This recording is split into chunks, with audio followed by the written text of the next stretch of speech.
Hello, truth seekers. This is your Conspiracy Laws host, JB. Let me get more formal here. Sorry, forgot my tie. Welcome to episode 12. Today we're going to blow the lid off the streaming media industry's plans to ruin your life. Um, so I was raised that watching TV is terrible for your brain. All the research on the topic tells you this. There are so many studies, and I was always told, like, try to stay away from the TV, grab a book. Um, TVs are going to be they're going to rot your brain away. And this is because you basically turn your brain off when you're watching screens. You're passively taking in information, but you're not really thinking. You don't have time to think. You're going from one topic to another, or you're just being spoon fed stuff, and your brain isn't being challenged. It really just turns off and takes things in. Um, People were waking up to this around the turn of the millennium. Uh, Many of us felt duped by media after the Y2K craze. We knew that TVs and cable, the news, all of it was bad for us, and then Y2K like really showed us. And so as viewership was going down, um, because of this and the internet was drawing us in. It was becoming more and more popular. Something had to be done. The media outlets needed a way to hook us and to keep us watching more and more and to get our minds to turn off. Soon after the turn of the millennium came YouTube and Netflix. Uh, since a lot of people like started to see like, oh, TV's terrible, so they turn it off. But then they would start to watch videos on YouTube, and then they'd start to watch streaming stuff on Netflix. And many people don't consider it to be TV. Even today, they don't consider it to be TV. There, for some reason, there's a differentiation between TV and streaming services, and somehow streaming services are better. But really, they are the same. They're the same thing. You're turning your head off, your brains off, to zone out to crap. Streaming services, though they're often seen as better, are actually worse because they use sophisticated algorithms to keep you hooked. I'm going to give you an obvious example that I came across while doing research for this episode. I wanted to know the precise day that YouTube went live. I wanted to see if I could figure out some significance from it. By the way, it was February 16th, 2005, and my research could not turn up any significance about that. It doesn't mean it's not there, but I'm not. I go with facts. I'm just gonna stick to the facts. Anyway, I was looking for this, and I inadvertently ended up on YouTube, where an appealing video about the USA beating Nigeria in basketball sucked me in. And so, an hour later, I came to from my YouTube coma. Um, I just was sucked in watching crap, one thing after another. And I couldn't even tell you what I watched. They had like grabbing pictures to get you to keep watching, like blood or violence or some nice you know man boobs like that you wanted to see more of. And so I kept watching, and I'm not proud of it at all. And I so conspiracy laws on YouTube. Hey, what the hell? If you're so against this, there is good media out there. This is one of them. We are getting people to think critically. Um, by watching this, if this were to pop up in your stream, you'd wake up, and you'd want to learn more, and it would change your life forever.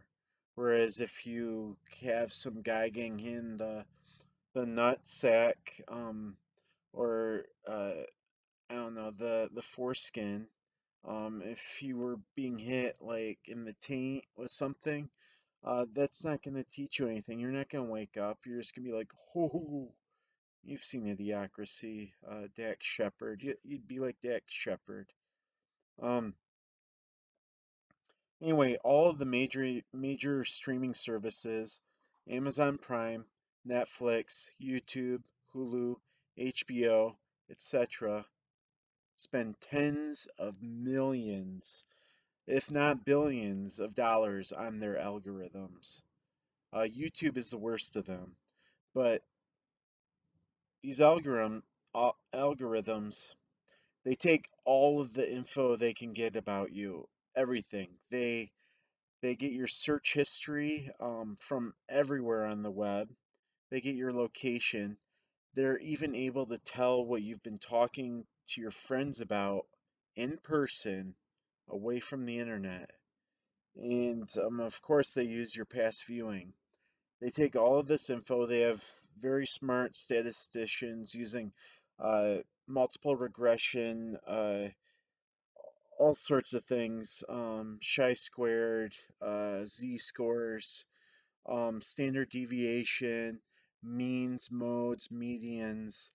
They're taking all of that information, a beta score, uh, and they're using that to create their complex algorithms to get that precise video that's gonna pop up on your screen and make it so you're gonna need to keep watching. You're gonna keep clicking play. I say keep clicking play, but you don't even need to do that. It just pops up. Um, they set it up so that there is seamless playing from episode to episode, video to video, movie to movie. Before you know it, a whole day's gone by. They introduce a new TV show with 8 seasons, and you're hooked. You need to binge watch every second of it. Oh my God, today's culture, binge watching is this cutesy thing that we do. They make it they even make it hard for you to find that little X in the corner to turn it off. Um, I've had nights where it's taken me 30 seconds to a minute to turn it off. In a lot of videos, you'll get hooked before you can even figure out how to turn off the player, and you're sucked in. There goes another hour or two of your life. You're not getting enough sleep. You're missing work, or you choose to call it an early night instead of continuing to hang out with friends, because you know that that video is sitting there at home. The next episode's waiting for you at home, and you want to watch it before you go to bed. You want to watch a few episodes. Sometimes may even end up staying in some nights.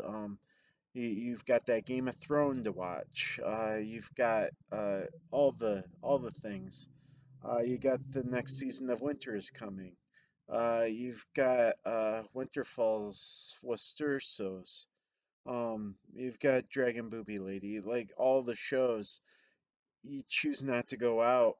You you isolate yourself. You become a hermit. You cut yourself off from society. You're not feeding your brain. You're checking out. You're watching crap. You're mindlessly laughing or watching easy to follow and unrealistic garbage. You're watching sensationalism. It's bringing out the worst in you. It's making you a worse person. It's all terrible. So I'm not gonna just pile you up with terrible stuff. The research is all there. That's all of it. Like you think there's a lot of research proving global climate change. That's nothing compared to the research showing that streaming media TV, video will destroy your mind, and you need to get away from it. But I want to leave us on a high note. What can we do? I know it's hard, but you should stop streaming video today. Cancel your subscriptions. Block websites that suck up your time. There are plenty of great apps out there to block websites. And cancel your subscriptions. Use the money to buy books. Read books. They engage your mind so much more. They're so much better for you. And you don't even have to do books. Find another activity. Join a social organization. Volunteer to help others. There's so much you can do with your life. Don't throw it away on video. I'm gonna go ahead and end on that note. Um, you have the power. You can do it. If you have any questions or ideas, please comment below. Please support the truth by subscribing to the Conspiracy Laws channel and sharing the truth with your friends. We'll be back tomorrow with an episode about the meat industry purposely creating terrible vegan foods to get people to stick with meat. In the meantime, think about what we uncovered today. We awake the world tomorrow.